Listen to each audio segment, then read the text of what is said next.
লাজু সুদেবদের বাড়ি ঢুকতে লাজুকে নিয়ে শুরু হয়ে গেল তাণ্ডব। হ্যাঁ বন্ধুরা, এমনটাই দেখতে পাবেন আপনারা আজকের পর্বে। তো ভিডিওটি না কেটে পুরোটা দেখতে থাকুন। লাজুকে অনুভব নিয়ে যায় রাস্তায়, এবং মাঝপথে লাজু বলে, মানে শ্বশুরবাড়ি পৌঁছানোর আগেই লাজু বলে আমাকে একটু আগেই নামিয়ে দাও। তখন অনুভব বলে কেন? তখন বলে সমস্যা আছে, তুমি এখানেই নামিয়ে দাও। তারপরেই অনুভব লাজুকে সেখানে নামিয়ে দেয়। আর সেখানে হয়ে যায় একটা বড় বিপদ, কারণ গ্রামের একটা লোক সেটাকে দেখে নেয় এবং সেটা দেখে অনুভবের সঙ্গে লাজুকে দেখে সুদেবের কাছে সবটা গিয়ে বলে। আর সুদেবকে বলতেই সুদেব তো খুব রেগে যায়। সুদেব বলে তুমি কি করে জানলে আমার বউ এসেছে তা? তখন লোকটি বলে কেন রে, তোর এক ট্রেনে আসলে বুঝি? তাই বলে সুদেব। তখন লোকটি বলে এক ট্রেনে কী রে, তোর বউয়ের জন্য তো 4 চাকা এই বড় গাড়ি এসেছিল তোর বউকে নামাতে। তারপরে সেই গাড়ি নাকি সেই গাড়ি তো আমাদের এই গ্রামে কারণ নেই রে, আমি তো কখনো চোখে দেখিনি। তোর বউয়ের তো বিশাল ব্যাপার রে সুদেব। এসব কথা শুনে তো সুদেব খুব রেগে যায়। তখন বলে একদম মিছে কথা কইবে না বলে দিচ্ছি।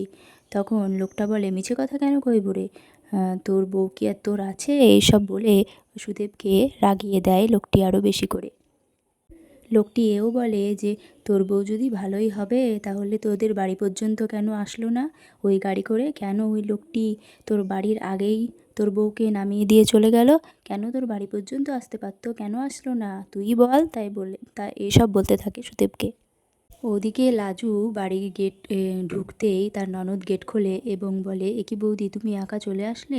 এই বলে ব্যাগটা লাজুর হাত থেকে নিয়ে বলে চলো তোমাকে ঘরে নিয়ে যাই। এবং লাজু যাও সেখানে থাকে, বলে যাও তুমি গিয়ে লাজুকে বসিয়ে ঘরে ফ্যানটা চালিয়ে দাও, আমি ওর জন্য একটু নুন চিনির জল করে নিয়ে আসি, পুরোপুরি তো এখনও সুস্থ হয়নি। তখন লাজু বলে না না, আমি তোমাদেরকে কাজে একটু সাহায্য করে দিই না, হাতে হাতে করে দিই কাজ। তখন ওর বড় যা বলে কি সুদেবের বৌদি বলে তুমি কি পাগল হয়েছো ছোটো বউ? তোমার কি মাথা খারাপ হয়েছে? যাও যাও, তোমাকে কোনো কাজ করতে হবে না, তুমি ঘরে গিয়ে বিশ্রাম করো। তখন লাজু বলে ঠিক আছে, আমি তাহলে বাইরে শাড়িটা ছেড়ে ফেলি। তো বলে ঠিক আছে যাও, শাড়িটা ছেড়ে হাত মুখ ধুয়ে নাও। এই বলে লাজু ভেতরের দিকে যেতেই লাজুর শাশুড়ি মা এসে বলে, সুদেবের মা এসে বলে দাঁড়াও, কোথায় যাচ্ছ? কার অনুমতি নিয়ে ঘরে যাচ্ছ? এরা অনুমতি দিলেই তুমি ঘরে চলে যাবে? হ্যাঁ, এইসব বলতে থাকে। তখন সুদেবের বৌদি বলে মা ও তো ওর নিজের ঘরে যাচ্ছে, কার অনুমতি নেবে?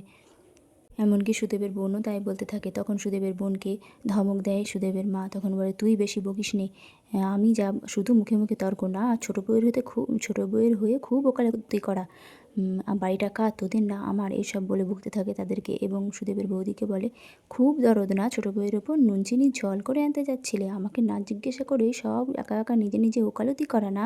এরকম বলতে থাকে সবাইকে। তোমার তো আর এই বাড়িতে ঠাঁই হবে না, তুমি বারবার অসুস্থ হবে আর বারবার ওই বাড়িতে যাবে, থেকে যাবে, ওই বাড়িতে রাত কাটিয়ে আসবে, তারপর তোমাকে আমাকে বারবার তুলে নিতে হবে, সেসব আর হচ্ছে না। তখন লাজু বলে তো এ বাড়ি ছাড়া আমি কোথায় যাব, কোথায় গিয়ে থাকবো? তখন বলে কেন, তোমার কি থাকার জায়গার অভাব আছে নাকি? তোমার কত থাকার জায়গা, তোমাকে থাকতে দেওয়ার লোকেরও